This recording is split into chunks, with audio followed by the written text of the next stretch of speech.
This is episode 1 of the Twin Pod. My name is David Lissay. My name is Jonathan Lissay. You're listening to the Twin Pod. You might be wondering, why did we start a podcast? Why should you be listening? Why are we even here, bro? Yeah, so we honestly ask ourselves that question sometimes too. Like, why did we start this? Why are we doing this? Why are we pursuing this podcast dream of ours?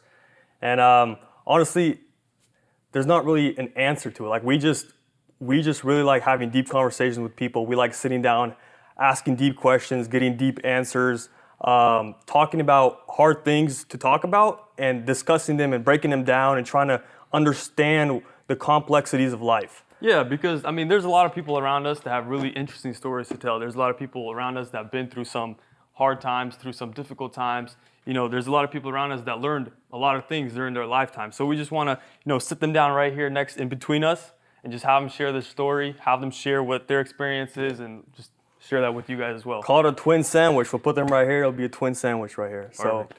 So yeah, there's a lot of people. We want to hear their stories. We want to sit them down, get some advice from them, get some tips from them. They've gone through life probably longer than us. So we want to learn. We want to grow. We want to share that experiences with you guys as well. For example, a person here local to us is David's father-in-law. This homie has so much stories to tell. This is true. Very true. Like, tell him about Guatemala and all these trips that he's gone to. So whoever knows Yasha Kolakevich, he's been on 20 Guatemala missionary trips already. That's insane. Like, he's been to other places as well, but to Guatemala specifically, he's been 20 times on the missionary trips. So the amount of stories he has from there is insane. Like, we'll sit down with him on a weekend, or we'll just come over to their house, me and my wife to their house, and we'll sit down, and we'll all just be sitting there. He'll go, this one time, and we'll just sit there for 2 hours just listening to all the stories he has to share. It's incredible. This is true. Like, on those dinners too, when I'm there, he starts with one story and he just continues into another one. You're sitting there for 2 hours and it flies by like this because they're so interesting. And there's many people like that in this community, in Florida, in our lives, that we could sit down and have them share these stories, because everyone has a story to tell and we want to hear these stories from people. Yep. So we want to bring on guests and discuss just various topics that inspire them. A little bit about us. My name is David. This is my brother Jonathan. We're twins, identical twins. We were born a minute apart. I'm the older one. He's the older one, that's true. We were born in Washington. That's where we grew up as well. Tell them why you came here, David. In 2018, me and my brother went to a Bible college, a teens Bible school in Jacksonville, Florida. That was our first time ever being in Florida. And that's where I met my wife's cousins. And then 2 years later, those same cousins invited us over the summer of 2020 when everything was shut down. Washington was shut down, COVID. We weren't in school. We had nothing to do and we couldn't go anywhere. So we're like, all right, let's go to Florida. Might as well. So we went to Florida, and that's where I met my now wife. She was hanging out with us and everything like that. And ever since then, I've just been drawn to Florida. I've been visiting whenever I could during the times when me and my wife were dating. I was down here whenever I could be. And then at the start of, what was it? 2021. At the start of, no. Earlier? The start of 2023, I officially moved down here, and I've been here for a year now. Yeah, living in Florida, living in Northport, Florida. So. Yeah, and then I lived in Washington my whole life too. And then in 2021, all three of us, so my brother, me, and then my now wife went to a Bible school in Jacksonville also. And that's where I met her. And then, so we dated for a year, and then we got married. And then for a year, we lived in Washington. And then Dave was like, bro, come here. Like, what are you doing in Washington? What is there in Washington? True. So, we started looking at houses here. We started looking at houses in Washington. We're like, no way we're going to buy in Washington. There's no way. Florida just overall way better. So we ended up coming here. So I started working with David, and that's where we are right now. Yeah. So we're born in Washington. Now we're in Florida, and we're loving every second of it. It's so much better here. At times, it feels like you're on vacation every single day. It's true. Because coming from Washington, it's always rainy. It's always cloudy. Here, there's palm trees. It's sunny. It's beautiful outside. The beach is literally down the street, So it's like, it's hard sometimes to come to work because it feels like you're on vacation. But you got to shift that mentality, be like, all right, this is home now, I got to work. I got to do all this stuff. Can't just go to the beach every day, So yeah. What can you guys expect from this podcast?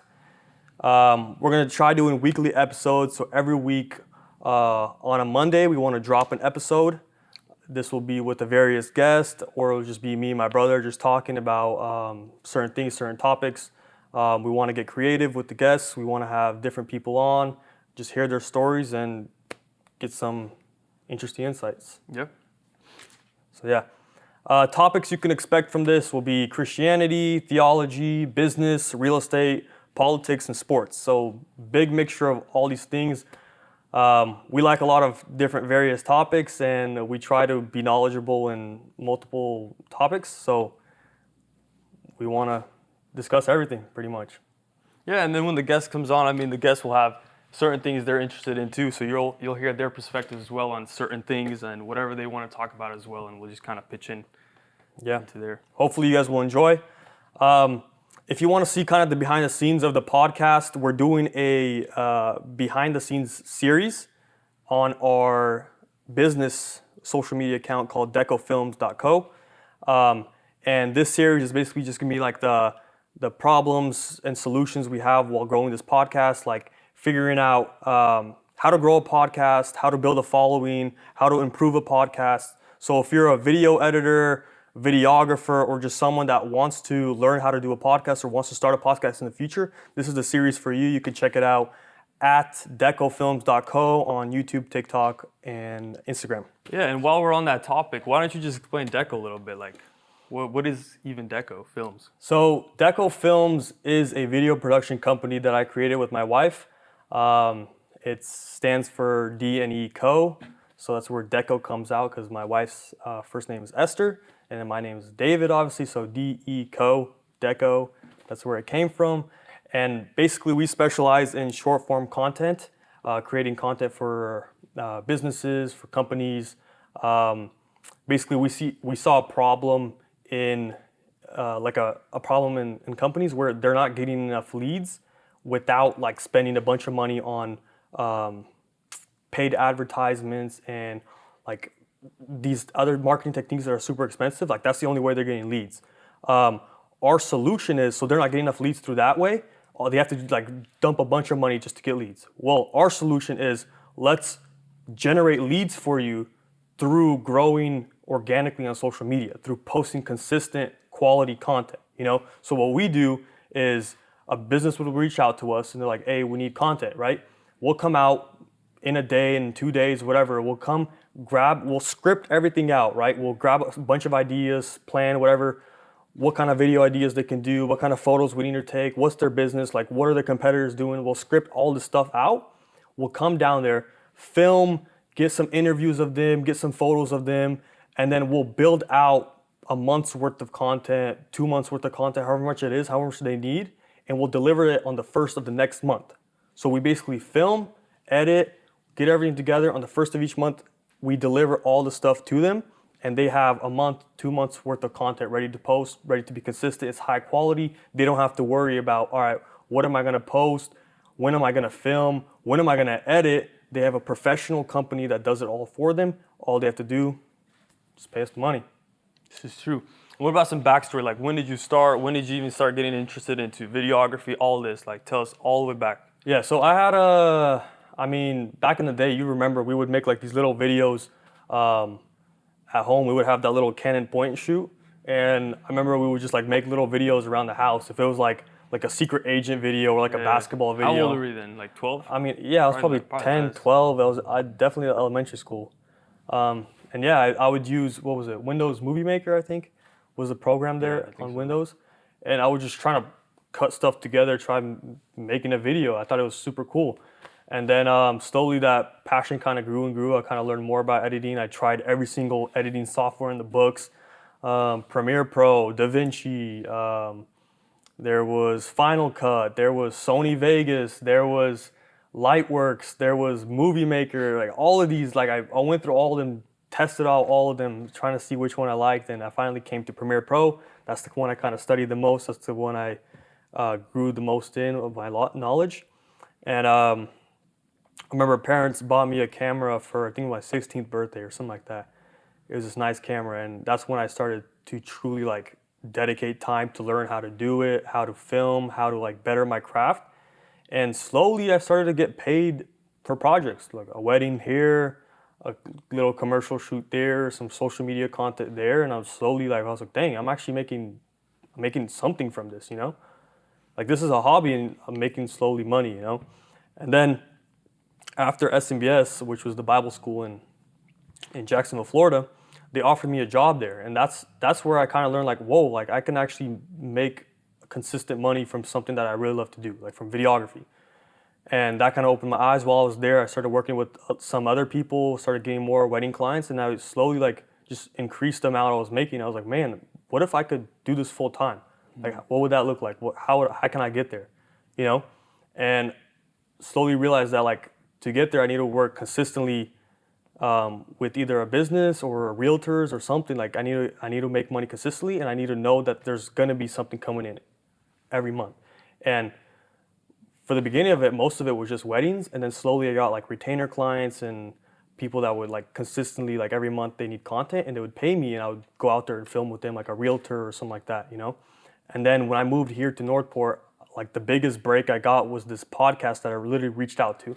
It's called the Tampa Bay Developer Podcast. I literally saw like a post that they were started a podcast. I think it was episode 1. I saw a post that they started it, and I was like, whoa, like, it doesn't look like they're really editing this or anything like that. So I reached out to them like, hey, do you guys need a video editor for your podcast? Like, I'd be interested in helping out. And they replied like instantly. They're like, yeah, let's do it.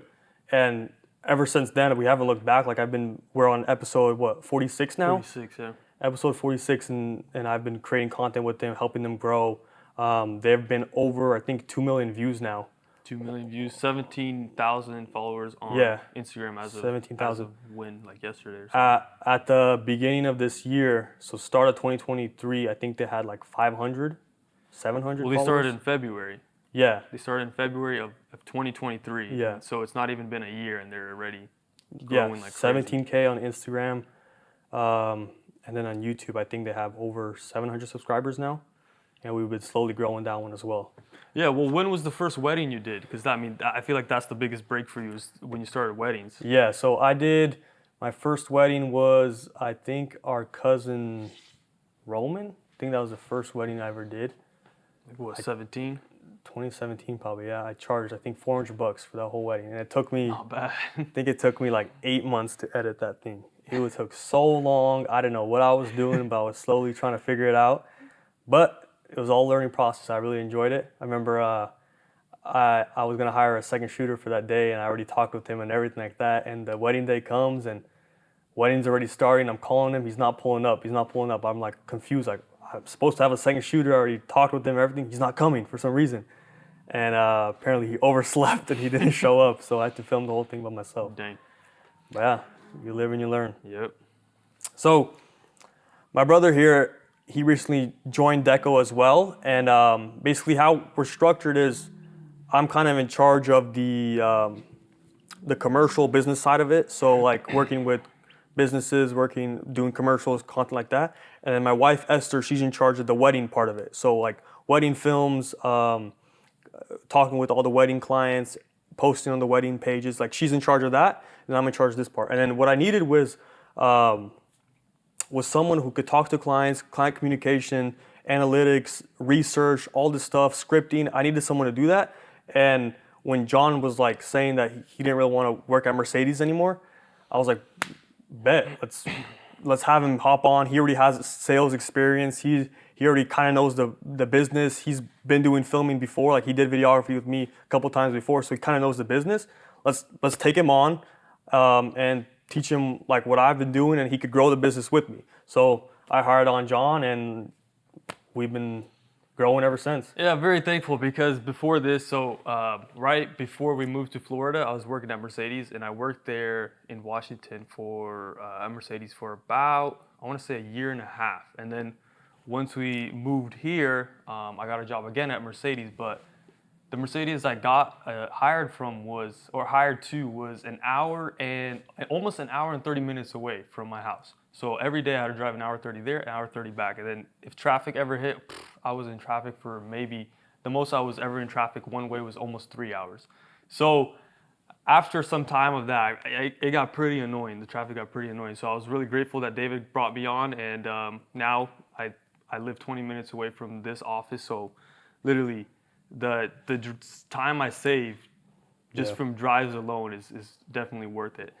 Yeah, driving a Clearwater Mercedes, that's 3 hours out of your day where you literally can't do anything. You're just driving. Facts. That's insane. Yeah. Dang, that's rough.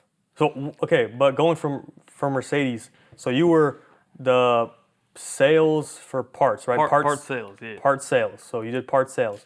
What's the biggest difference between part sales, like a salesman for parts at Mercedes, versus like doing sales and client communication for like a video production company? I'll say the biggest difference is with part sales, you're selling a product, right? You're literally customer walks in or a technician walks in, you're selling them the physical part. Whereas for videography, you're selling them a service, not necessarily a product. You're selling them a service.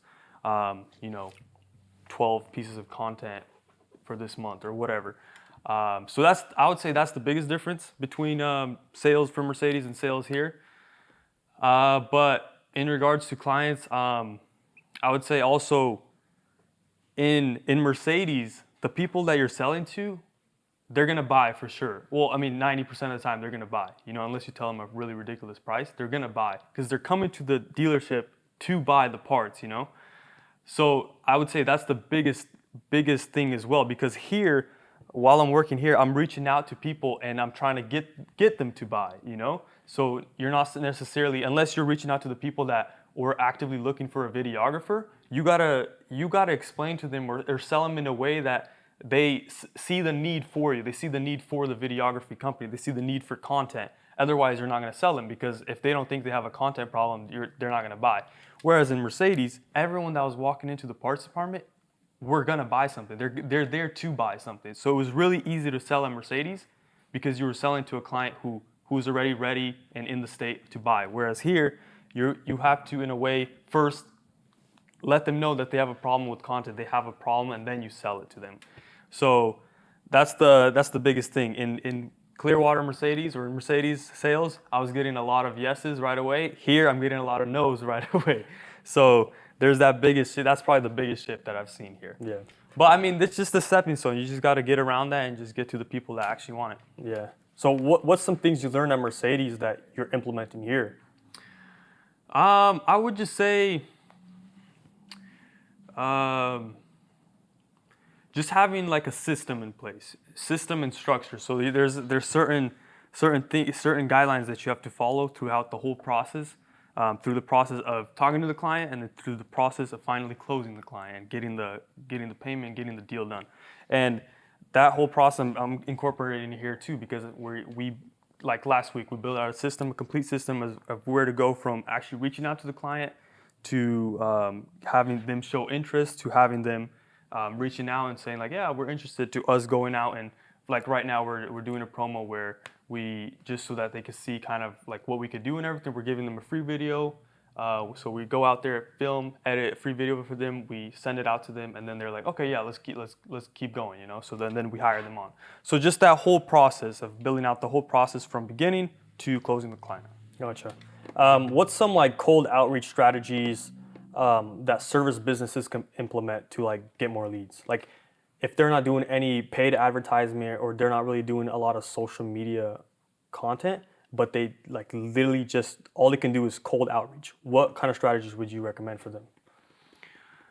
So for service clients, so something I've been doing is literally direct messaging clients. So like I have a list. I built out a whole list of pretty much every business around here, and I would just go and I have a few steps. So first I would like DM or email them, and then I would, if there was still no reply, I would Facebook message them. No reply, text them, call them, and finally on the list is literally like just walk into in person into the business and go through there. So I mean, there's a lot of avenues you could do for cold outreach, but I would say that's probably one of the.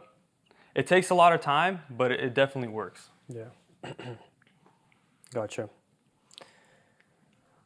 Is there any stories from Mercedes some funny stuff that happened? What's the funniest thing that ever happened? Mercedes clients, man, they're a particular type. Yeah. Let's see. I mean, there's What are they, like, entitled or what? it's just with Mercedes clients, people that buy Mercedes, they're either someone who's already made it or people that are faking that they made it. So there's a lot of those people. So there's a lot of cool people at Mercedes. Not gonna lie, a lot of the Mercedes customers were really cool. Like, you talk to them and they're super chill. They're nice. They're just, it's whatever. It's life. And then there's some that just feel like they own the world. I don't know what it is with them, but it just literally feels like they're entitled to everything, and they want everything their way, whatever. Like, one time I was on the phone call and this guy was buying run flat tires for his car. So he was buying tires. He's like, hey, he called the parts department I picked up. And he was like, hey, I'm buying run flat tires for my car. I'm going to switch over from regular tires to run flat tires. Yeah. And he's like, is there going to be a big difference? Like, am I going to notice a difference? And I'm like, honestly, sir, you probably won't notice a difference at all. It's tires. Like, I mean, sure, it'll be run flats, but you probably won't notice any difference in your drive type, in the noise of the drive or anything. Like, it'll honestly, you probably won't even notice anything. And he goes off on me. He's like, what? No, you don't know what you're talking about. You're just some minimum wage worker over there at parts department. You don't know anything. And at that point, I mean, what are you going to say? This guy, I was just like, all right, sir, have a good day. And I just hung up. Because, like, there's nothing else you could do. Yeah. So it's just that kind of attitude. There's a lot of people like that in the Mercedes world. Yeah. What about the guy that forgot to put oil in the engine? Ooh, that was a good one. That was a good one. Yeah, so one of the techs, it was actually a tech. One of the techs was working on the car, and I think it was some lady. She brought her car in for an oil change, basic oil change. And he went, switched out, drained the oil, put in the new oil filter. And then I guess it just slipped his mind, but he went, clicked the button to start the car, and seized up right away. So, yeah, there's stories like that all the time. Just forgot to put oil in the car. Yeah. So what, warranty took care of that, or what happened? Yeah, I mean, it was a whole process, but I honestly forgot how it all ended, but something, it was taken care of. That's crazy. Yeah. All right. Next week we're gonna try having a guest on. We're not exactly sure yet where it'll be a surprise for you guys, but it'll be a surprise for us too. To be honest. So, but the basic thing is, like, we want you guys to get involved, the listeners. If you're interested in this, if you're interested in hearing people's stories, stuff like that, follow along. Give us some feedback. We want to hear, like, if we're doing something wrong, if there's a way we can improve. Give us advice. Give us some tips. We want to learn how we can get better at this. We've got a long journey ahead of us. We want to get better. We want to get some more equipment. We want to get a bigger table. Yeah, for sure. We're gonna need another chair for the guests. But yeah, we're gonna grow and recommend guests to us as well. Also, if you want to be on the podcast, reach out too. Just DM us, whatever. Just any way you can. Yeah. Just put a comment below on the YouTube channel or whatever. Just wherever you're reach watching. out and just say, hey, like, I have an interesting story. Can I be on the podcast? Yeah. Especially if you live in Northport or Sarasota, Tampa area. Fort Myers. Fort Myers, yeah. We're in Northport. Orlando. So come through. Jacksonville. Yeah. All of Florida. Yeah, and if you live out of state, we could always do like a Zoom call or something like that. So, I mean, we got ways to get in contact with you to get you on the podcast. You just got to have the desire to come on to tell your story. So, yeah. All right. Thank you guys for listening. Thank you guys. See you next time. We'll see you next week. See ya.